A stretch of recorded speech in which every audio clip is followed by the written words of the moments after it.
Récemment, j'ai beaucoup parlé de l'inconséquence, mais vous savez, il y a la paille et la poutre.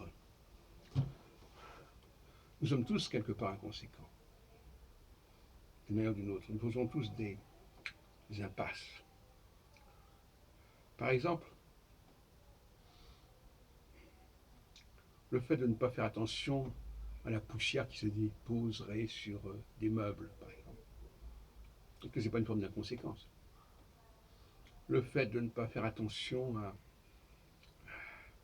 au fait que les choses se salissent, tôt ou tard, et qu'il faut prévoir certaines choses. Il faut laver le sol, il faut ça. Enfin, il y a toute une question d'hygiène à ce niveau-là, et donc de prévoyance. Et la prévoyance, c'est le contraire de l'inconséquence. Autrement dit, personne n'échappe totalement aux reproches d'inconséquence. Nous faisons des choses, nous disons des choses, sans trop nous préoccuper des conséquences. Alors, il faut distinguer deux types de conséquences.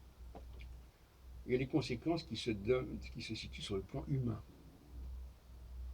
Ça, c'est important. La conséquence, quand il s'agit de se moquer de ce que les autres pensent, de ce que les autres disent, de la façon dont les gens vivent nos propos et nos actes, c'est une chose. La conséquence, quand il s'agit d'objets, de poussière par exemple, je sais pas, de saleté, ce n'est pas la même chose.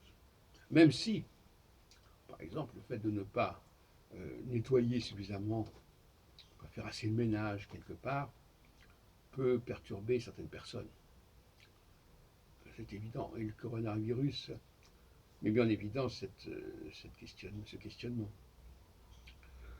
Être inconséquent dans son comportement et indifférent aux conséquences que ça peut provoquer. Et puis il y a aussi un point qui a été développé récemment, évoqué, c'est que pour certaines personnes, l'urgence sanitaire ne vient pas au premier plan. Et par conséquent, ils ont d'autres soucis, d'autres chats à fouetter. Et ça aussi, ça peut déterminer un certain degré d'inconséquence qui ne sera pas le même d'un groupe à l'autre. Donc, voyez-vous, c'est comme le problème que j'ai abordé tout à l'heure de l'indépendance et de la dépendance.